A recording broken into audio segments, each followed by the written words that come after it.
Well, hello to you very fine and wonderful people across the information superhighway. My name is Sam and I'd like to welcome you all to the 149th edition of my weekly series of Weird Mind Newsroom, where for another week we'll be delving into another week of all the focus of new releases, trailers and news for all of us to find out what you may have missed. So let's waste no time on the introductions and let's get to talking of all things media for another week. Wonderful! So the first of the new releases of the week is one that will have the ideals that you may just be looking for a job or getting some needed occupation. It may not be the most high-end job, but it will do. When you know the location you have found yourself in working for has a sinister secret, most have to be out for blood. You may not realize that you have dealt with some ordeal like this in the past, as we have the release of the all-new bloody action comedy horror film known as the title of They Will Kill You. In the film we'll see a young woman played by Zazie Beetz enter a hell-wanted dad to be a housekeeper at a mysterious New York City high-rise. Now realizing she's entering a community that has seen a number of disappearances over the years and will be down to fight her way to survive from the onslaught of the residents. Their reception on this film has been seen as mixed to modest, as while performances and the concept have an interesting ideal to it, the film feels a little too over the top in trying to balance the action and its weirdness into one, but could still be seen as a fun popcorn flick overall. If you want to check it out for yourself, then you can catch this film out now in cinemas. Now for something a little more lighter in tone and one that can be seen for the whole family to enjoy, as it's time for a trip to a magical land to make this sudden change from your old home to somewhere new a little more magical, as with the release of the new film based on a beloved storybook, the adaptation of The Magic Faraway Tree. Now based on the original novel, the film will see a modern world family relocate to the countryside to start a new business and way of life, which is an appeal to the kids, but soon we'll see them off on whimsical adventures when they discover a magical tree in the nearby woods that's filled with eccentric residents. Soon the trees will whisk them off to fantastical and magical lands will help them bring their family bond back together even more stronger. Their reception on this film has seen mixed to very well received reception with praise in the visuals, performances and story. Though some characters are not overly fleshed out well enough, some plot points feel a little bit rushed and elements feel a little off, but overall it's seen like a feel-good film that will appeal to the whole family. If you want to check it out for yourself, it is also available to check out now in cinemas. Now in the TV shows, we started to focus the realm of some superhero ordeal as we are heading back to the seedy underbelly of the street-level crimes and heroes and journey back to Hell's Kitchen to see the continuing resistance to fight back against some corrupt power that is presented to us all, as the man without fear is back for another fight as we have the release of the second season to Daredevil Born Again. The new season will see Daredevil, or Matt Murdock, gathering a team of allies to resist against Wilson Fisk, or Kingpin, who has become the mayor of New York, and take down his anti-vigilante task force, or the ABTF, while Matt faces against intense violent action in the city plagued by corruption and martial law. The reception of the new season seems to be very well received, with praise in its performances, gritty story, and return to some fan favorite characters, including the return of Jessica Jones, helping the fight. If you want to check it out for yourself, then you can catch the first episode now on Disney Plus, with a new episode releasing every Wednesday morning.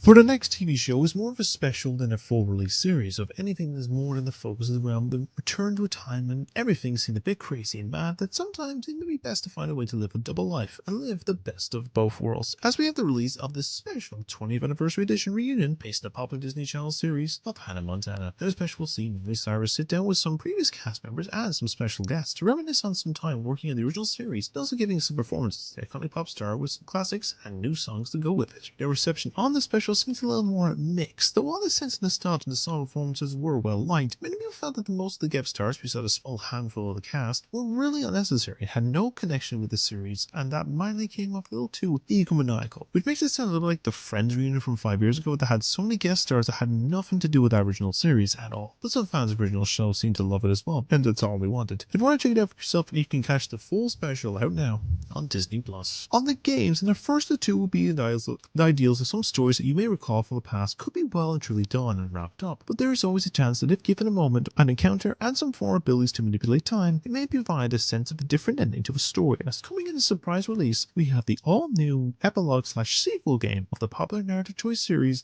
Life is Strange Reunion. It says a sequel to the original and double exposure, the game will see you take control once again of Chloe Price and Max Caulfield, who reunite at Carleton University as the former needs help dealing with memories of a life or death that she did not live out, amidst an imminent coming of the destructive inferno threatening to destroy the campus. The reception to Utah has been very well received, with praise on the returning characters of the original and better focused narrative choices that lead to different outcomes depending over time. If you want to play it for yourself, then you can play now on PS5, Xbox Series X and S, and PC. And our final release of this week is one that has already been covered on this channel before, and both an episode of this and its own series too, that I will continue real soon. As an all-new updated edition of a popular title from the hybrid console with the release of the Super Mario Bros. Wonder Nintendo Switch 2 edition with Meetup and Bella Bell Park expansion. Now this will of course be at the original game you're playing as Mario, Luigi, Peach, Daisy, and a whole array of other characters to explore and restore the Flower Kingdom to harmony after Bowser uses the Wonder Flower to take control of the kingdom. And this new expansion will have you play some all new challenges and a new addition to the playable characters of Rosalina, and also a battle wave of the Koopalings too. The reception on this new edition has been very well received with praise on the new additions, especially the Koopaling boss battles, challenges, and visual upgrades. Though most critique comes to the overpricey cost of the title, and the new additions could have been a free update for both versions. But if you want to return to the magical land of wonder, then you can play this new version out now on the Nintendo Switch 2. And with all that regards, that's all the new releases that we do have for this week. I'm gonna kill you through the magic of friendship and this gun I found. So the first of the trailers that we have for this week is one of the two that I've seen the most of the focus and discussion to it all online for a lot of reasons. And in this case, we are focused on ideals of wondering with everything about how far the studio will go when it comes to retelling all of their original stories into a live action format. And we have the remake that has the shortest release from animation to live action, as we have the release of this second trailer for the live action take on Moana. It is of course based on the film from 2016 that follows the titular character who is a Polynesian princess who destines to travel across the vast oceans to see what lies beyond her home. Soon that chance comes to pass when her home begins to show signs of decay and despair from the removal of the heart of Te Fiti, and will soon go on a journey to locate the demigod of Maui, restore the heart of its rightful place before the world turns to ruin. So if there is anything I can discuss about with these remakes, is the ones I see from the past being reasonable being remade if they were a long time ago. But it feels with this one, this just feels way too soon and just feels really kind of cheap looking. Besides the likes of what we can talk about, the likes of The Rock's hairpiece looking rough, like how do we go from solid hairpiece and Smash Machine to this? Some of the characters in the live action being overly animated. Like don't even get me started on Tamatoa. In this regards, I'd go listen to Straight Phyllis talk about this because he's the man to talk about Tamatoa. And just barely really lacking a decent coloring and just the whole over thing and stuff. Like what happened with films having a sense of color? Not you, Project Hail Mary. You were great.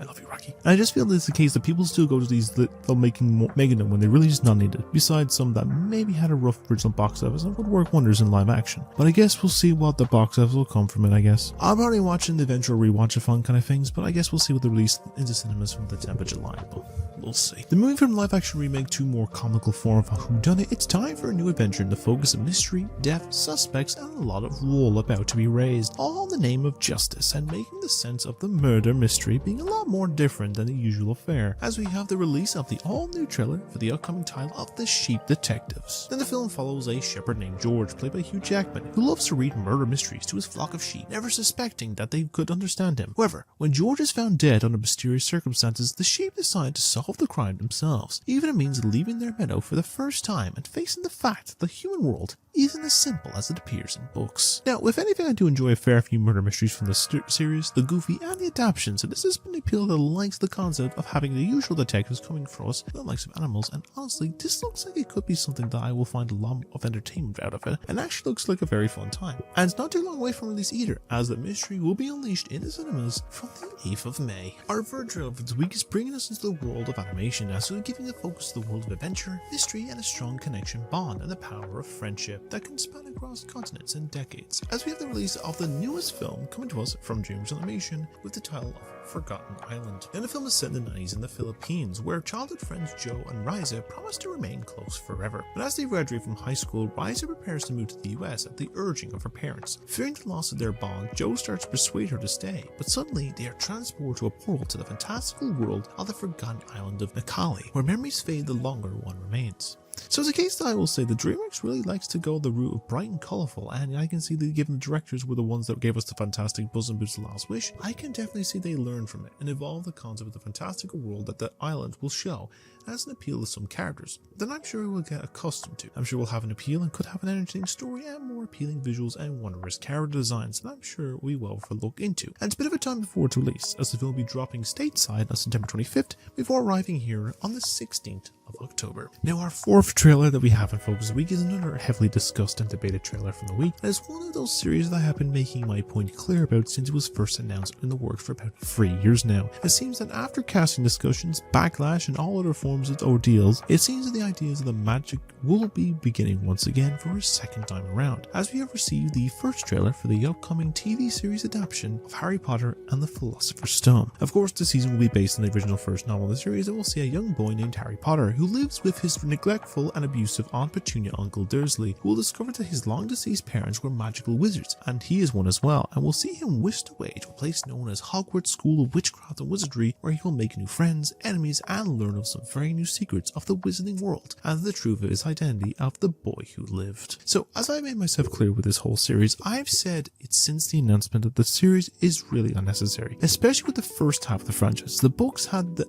more appeal to the overall tone and vibe, covered everything of those in the pages of the respective films. In the case, those films are still very much relevant and appeal to the eyes of many. Just even out Andrew Garfield, who recently just watched them recently. However, I already said that I would not be a fan because of the offer and her very hurtful remarks about the transgender community, which with me, I would be an ally for the trans and LGBTQ community. I know the case I did play the Hogwarts Legacy game series on this channel, but I emphasized in the very first part of that series that any money that I get from monetization on this channel and series with that one, I'll be giving to a transgender community fund, whatever the funds come from that one. And while I'm one that's like not interested in it, I know I'm not going to be the whole voice that can tell you what and what not watch, if that makes sense. Now, if you're still interested, hopefully you go to change your way and go against it, but there's no set the release date of yet, but we'll be releasing later this year around Christmas time, so you have that. And our final trailer we have for this week is giving us a bit of this sci-fi realm where you think a simple normal day in the neighborhood couldn't be anything of concern or expected to be drastically changed. But this ordeal that will occur is about to have some time-bending consequences, as we have the release of the newest film from J.J. Abrams and David Robert Mitchell, the director of It Follows, with the trailer for The End of Oak Street. Now, the film will see a mysterious cosmic event ripping Oak Street from suburbia and transports their neighborhood to someplace unknown, the far distant time period of the past, where a family will soon discover that their very survival depends on them sticking together as they navigate their new, unrecognizable, and more dangerous surroundings. The ideas of what the trailer is showing here has some appeal of not showing too much, provided given the aspect of what's expected from the title itself, of keeping things the cryptic mysterious, as Abrams is wanting to do with his movies and producer roles. And it's one that he's intrigued to see that they pull off with this new film. I'm for sure we'll be checking this out in due time. And it's kind of not too long away from release either, as the film will be released into the world of the cinemas from the 14th of August. And for all that regards, that's all the trailers that we do have for this week. Like meat back on the menu, boys! Now, for the one focused story of the week is the fresh serving of the usual hodgepodge of stories that will cover all realms and aspects of the world of media has to offer, from new projects, release dates, castings, and updates to some other aspects of the industry of entertainment. So let's delve into what we have in focus for another week of news stories. Now, we've already talked about the world of the Disney live-action remakes already in the trailer section, but we have some news that will focus in the world of that era as well. But in this case, it's not adapting another film into live action, but rather it will be a focus to a story in a more different perspective. As was reported, an all-new film dubbed Stepsisters is in the works at the studio and will be helmed by Lonely Island member Akifa Schaffer, who has shown their work with the surprisingly entertaining Naked Gun reboot from last year and has already done a form of a live-action Disney film with the Chip and Dale Rescue Rangers movie from a few years ago, which I don't think technically counts in live-action remake stuff, but I'll have a look into that when I do the rewatch of fun of it. Now, personally, compared to how I feel about the live-action Moana film, this one is more, I feel, is a bit more of an appealing outcome, as it gives more in the approach of telling a story in a different perspective, similar to the likes of Maleficent or Cruella as two examples, and the initial plan they had for Hercules and seeing the perspective from Hades before it was dropped and will now focus on it being the original version of the film they made a couple of years ago. Now, this could also be a case of giving one of them a proper redemption arc again, as a lot of the time in the narratives, especially the Disney ones, one of the sisters of Anastasia would be seen as a form of a heroine as well, especially in the two direct-to-DVD sequels, and specifically the third movie, The Twisted Time. But they made us in the past, but I guess it's unclear at the moment of what's to come. Now, there's no indication of when we can expect this project, but if there's any new updates or when if it connects even to the 2015 movie with those two returning back, I'll provide in a later episode as well. But keeping to the realm of fantasy fantasy for the minute, and our next project may have some sense of appealing to some that enjoy the original title, but it could also be a case that many could be a bit more hesitant about. As reported on Tuesday this week, that a new film based in the world of Middle-earth and Lord of the Rings is in the works after the release of The Hunt for Gollum coming out later this year or next year, and will be a project that will be written and developed by late-night talk show host Stephen Colbert and his screenwriting son. Now, in the brief description of what this new film will focus on, with the title of Shadows of the Past, the film will be set around 14 years after the passing of Frodo Baggins, and will see Sam, Merry and Pippin as they retrace their steps to the beginning of their adventure, while Sam's daughter Eleanor is determined to find out about a secret that she unearthed that could prove how the War for the Ring could have been lost before it even begun, and be based mainly from the chapters of Fellowship that were left out of the original movies, mainly chapters 3 through 8, and see some additions like they focus on the fog of the Barrow Downs and the popular character of Tom Bombadil. Now, this could be a case of some concern, as the appeal and aesthetic about projects from the world of Tolkien Middle-earth has been a fair bit of a mixed outcome since the mixed opinion of the Hobbit trilogy and the massively expensive Rings of Power series from Amazon. That could be a bit of a concern. It also comes in the case of Colbert being involved, as he's often makes a lot of comments that are very political, and many are concerned this will be mixed in with the narrative. But it seems the host is quite a fan of the series and want to give respect to it all instead of trying to dilute the series further. Now, I don't know how we feel the case about making an adaptation based on a couple chapters. I mean, we got Last Voyage of the Demeter, which was a bit mixed in regards to things, but currently things stand, it's unclear when we can expect this project and if the original cast of characters will be back for this new tale. But if there's any updates, I'll provide information about this as well in a later episode. Now, for a small project announcement, there has already been a project that was released, but it looks like we got a callback from the studio for another round of heroics, as was announced on Monday that the Marvel series of Wonder Man has been renewed for a second season, and will be the return of Simon and Trevor continuing their work in the field of acting in Hollywood, while also dealing with their past dramas, hidden superpowers, and the sense of superhero fatigue even in that universe too. Now, personally, I'm happy with this announcement. I really enjoyed that first season. It felt different and more entertaining, and an appeal of that friendship between Simon and Trevor. And personally, I hope it's as good as the first, and even bring an appeal for other Marvel shows to get a follow-up season, such as maybe Moon Knight, Hawkeye, and even the case I'd say Miss Marvel and She-Hulk. So let's hope it will be a success. Now, it's unclear if when we will see this new project, given Cretton is busy with, the new Spider movie and likely with Avengers and possible Shang-Chi sequel at the moment, but if there's any updates on when we can expect this, of course we'll provide that in a later episode as well. Staying with Marvel for one more story for this week is with the announcement of a new confirmed release date for a project that has been first discussed a little over a year ago, and it seems to be time to lock and load possibly for one last time. It was announced on Tuesday that the new one-off special for the character of the Punisher, with its title now of One Last Kill, has been set for release on the 12th of May of this year, and set to drop a week after the release of the finale of the new season of Born Again. Now, we have also got a bit of a plot of what to expect with this special, with it focused on Frank Castle, set to try and hang up the killing and live a normal life, but that does not lead to a focus on revenge. But that does not fully last long, as he's pulled back into the world of crime one last time to battle an unexpected conflict. Now, it's unclear if the likes this is the moment will be set before or after the events of Brand New Day, as Castle is confirmed to be appearing in that title as well, and maybe in case it could connect into season 2 of Born Again, but we have no clue on where in the timeline this is all set. Now, I'm sure we will likely get a trailer and a bit of footage for this in due time, but I'm sure it'll be worth a look into the project by its release in the middle of May. As for the one other release date news that we have in focus of the week, is one I felt it was expected was going to get a release date change, but the approach for this is a little more of an unexpected one in this regard, as the games will evolve once more soon, as the planned third movie of the Jumanji reboot films has been delayed, but only slightly, as it was pushed from its December 13 release to a now release date of Christmas Day. Now, the likes is a little odd, as I expect this would be delayed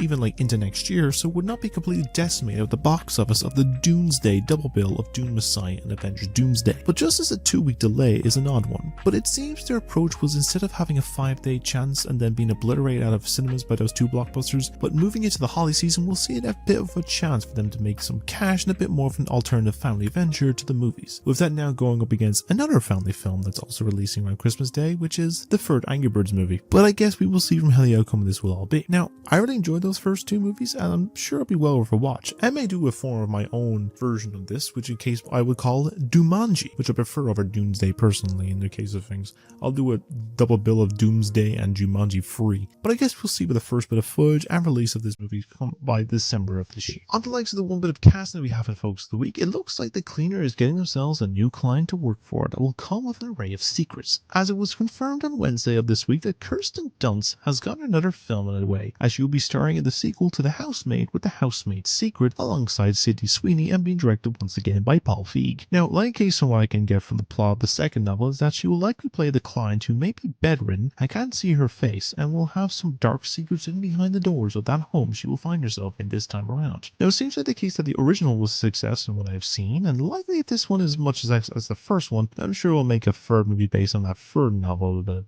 Housemaid Watches, I think is what's called. But I guess we'll find it by its release next Christmas, which is also confirmed for December 2027. Now, at the moment, it's unclear if anyone else will be joining this cast or anyone from the first film bar Sweeney returning, but if I hear anything new about this, I'll provide that as well in a later episode. And for the last of stories for this week is more of a positive good news one. This is to do with something that I would not have much of an appeal to for a lot of things, and that is with the story on AI. Now, I know I've specified I'm making a video about, AI and stuff like that, but that's for someone very important to me, and I promised them an audience choice video about that. So that has come in that regards of things. Now, it's not the case that I have joined the appeal of AI being enticed by others that see AI as a positive thing in the future, because it's far from that. Instead, to focus some big changes occurred, as on Wednesday this week, the AI company of Sora has shut down its video piece, which is a positive thing. For this sudden change, it's also seen Disney pull off $1 billion deal with the company from it being shut down, so seeing this get a change has been a very appealing outcome, and has also seen a sense of other companies and brands turn against the use of it, and also seen some statistics and information that AI companies are losing mass amounts of money by the day. I will see most of them going out of money by around 2027 at the earliest, so it's a very positive thing and will avoid a possible Skynet type future. Now, I hope this will give a sign that many people don't want AI taking over everything, and that they will consume the planet's water and have most people that cause high costs and take the jobs because why everything is expensive for RAM and GPU stuff, and will take the jobs of people that has been trained in. But hopefully it won't be the case of that, and more positive the end of this system itself go back to physical over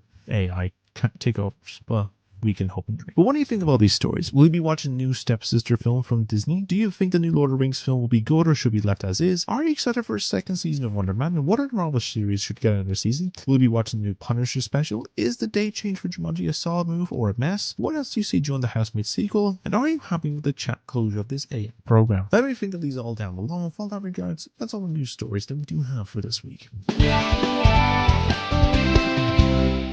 And now with the case with all that ends episode 149 of Weird My Newsroom, and hope you enjoyed that news for probably a little under 30 minutes, but we can see. Anyways, let's run down and see what we have upcoming and the projects. So reviews wise, I've emphasized the point every week, this point of regards, reviews are coming in this regards of things. Just keep an eye on regard stuff. A lot of time it's procrastination. I'm focused on trying to get some other bits and pieces done now, personal life stuff. It's a busy thing. Sometimes in any case you have to figure it all out, and sometimes these videos take a long time to make because I'm procrastinating, busy with work and all the other bits and pieces, so it takes time. So I apologize for this, and I apologize it's just been this for the last little while, but reviews are coming, like Last of Us, Hazbin Hotel, a whole other list of other movies that I have coming along the list of things like Project Hail Mary, Hoppers, and a few other movies. I have a few to post on my socials, so on those regards of things, but a few of them are coming along, the snack size box ones, all variations and stuff like that. So look forward to those. Gameplay wise, I'm gonna upload a couple of my streams on here. My most recent stream I did was the demo for Tomodachi Life 2, which dropped suddenly last week, and I made myself and two of my friends who were viewers on the channel. So if you want to have your meat made onto Tomodachi Life when it comes out, do hop onto my streams and check it out. In the case of things, those will be uploaded as well. I'll put the fall Resident Evil series up here at some point. As well as case DK Bonanza will be coming back, Mario Wonder will be coming back, Star Wars Outlaws, Cyberpunk 2077, and a whole lot of more games will be coming along as well from streaming or from just playing itself. There's variations of games I will probably play on their own, but we'll see in this regards of stuff. And the case of long form stuff, so the AI on choice video will be coming along as I mentioned. The rewatchathon will be coming along as I mentioned. Anticipated media, time lapses, all horror boards, all variations of different things. And other games and stuff and other streams and everything like that will be coming along eventually in other variations, topics, stuff like that. So look forward to those, as I will probably get to them in due time. But in this regards now, I'm going to end the episode there for now. So if you like what you see here and want to see more frequently, simply like and subscribe. So I will do stuff every single week. And I plan to aim for 750 to 1,000 subs this year on this channel, and hopefully to get a affiliate program on Twitch. So any support in that regards will be appreciated. And in regards to things as well, I know in case next week is the 150th episode of this series, so hopefully I'll get a bit of a boost and some followers and all other things for that will be appreciated in this regards of things. It's also the case if you want to get yourself 10% off pure crack and help yourself something tasty for this entering the spring months, you can follow me. You can get my code of Sam Harrison, which is my full name, all caps, no bases and all that things. You can get the link in the description down below and get yourself a tasty beverage. But in that regards, let me know as well what you think of all the things discussed this week down below from all the new releases, trailers, and news stories we have this week, and give me your thoughts. I'd love to have a conversation. We have an open conversation. Let's make a wholesome community together in this regards of things. But in that regards now, I think I'll end the episode there for now. So as always, you all stay wonderful people. Have a great day every day, do many great things, and keep being you because no one else can do what you do. I've been your host Sam, of course. And I shall see you all in the next episode. So take care, and I'll see you later for the 150th episode, and for more streams or whatever comes your way.